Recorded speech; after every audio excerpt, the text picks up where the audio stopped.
NDA और India गठबंधन से इस तरह अकेले चुनाव लड़ने की कवायद में जुटी बहुजन समाज पार्टी ने अब अपने प्रत्याशियों के चयन का फॉर्मूला तय कर लिया है। बहुजन समाज पार्टी की नेता बहन जी मायावती आजकल आगामी लोकसभा चुनाव के लिए उत्तर प्रदेश की 80 सीटों पर प्रत्याशियों के चयन का फॉर्मूला तय कर रही है। इस चुनाव में बहन जी जिताऊ प्रत्याशी पर ही जोर लगाना चाहती है। यानी कि बात करें तो नगर निकाय चुनाव में मिली करारी हार के बाद में बसपा लोकसभा चुनाव में अपने पुराने गलतियां सुधारते हुए प्रत्याशियों के चयन का मन बना रही है। नगर निकाय चुनाव में बहुजन समाज पार्टी ने मुस्लिम कार्ड खेला था, लेकिन तब उसे करारी हार का सामना करना पड़ा था और अब लोकसभा चुनाव के लिए प्रत्याशी चयन की प्रक्रिया में बहन जी ने क्षेत्रीय समीकरणों में फिट और जिताऊ प्रत्याशी को टिकट देने का फॉर्मूला तय किया है। और इसी फॉर्मूले के तहत में मंडलीय प्रभारी प्रत्याशियों के अंतिम चयन को अंतिम रूप देने में बहन जी सुप्रीमो यानी कि पूरी तरह से दमखम के साथ में जुटी हुई हैं।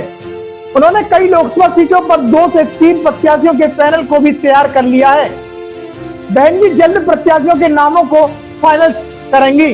प्रत्याशियों की सूची संबंधित प्रभारी स्क्रीनिंग करने के बाद केंद्रीय कार्यालय को भेज देंगी। यानी कि प्रत्याशियों के नाम पर अंतिम मोहर बहन जी ही लगाएंगी।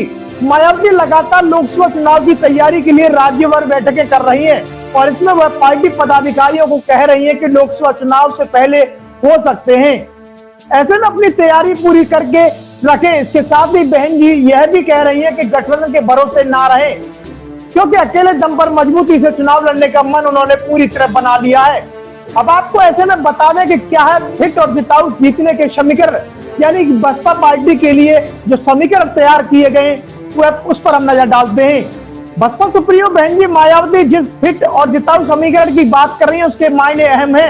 2022 के विधानसभा चुनाव में बहुजन समाज पार्टी को मिली करारी हार का सामना करना पड़ा था और इसमें उसे मात्र 1 सीट मिली थी। इसके बाद हुए नगर निकाय चुनाव में बीएसपी ने मुसलमानों पर फोकस किया और 17 नगर निगम सीटों में से 11 नगर निगम पर मुसलमानों को प्रत्याशी बनाया। इसमें भी उनका खाता न खुल सका। इससे सबक लेते हुए बसपा सुप्रीमो बहन जी मायावती उनकी पार्टी में तय किया गया कि किसी एक वर्ग और जाति के आधार पर मजबूत दावेदारी पेश नहीं की जा सकती और इसीलिए हर सीट पर ऐसे प्रत्याशियों को तवज्जो दी जाए कि अपने क्षेत्र में पूरी तरह से पकड़ रखते हो। अनारक्षित सीटों पर मायावती ऐसे प्रत्याशियों को प्राथमिकता देने की कोशिश में है जिसके वोटर ज्यादा हो। नगर निकाय चुनाव में मायावती को मात्र 12% वोट ही मिले थे, जो उनके मूल वोटर से काफी कम है। यानी कि अब बात करें तो लोकसभा चुनाव में बहन जी सुप्रीमो मायावती अब पूरी तरह दमखम के साथ में जुटी हुई है और सीधे तौर पर यह भी कह सकते हैं कि बसपा सुप्रीमो मायावती के इस फॉर्मूले से विरोधी पक्ष के दलों में हलचल मची हुई है। इस खबर को देखने के बाद क्या है आपकी राय, नीचे दिए गए कमेंट बॉक्स में दीजिए अपनी राय।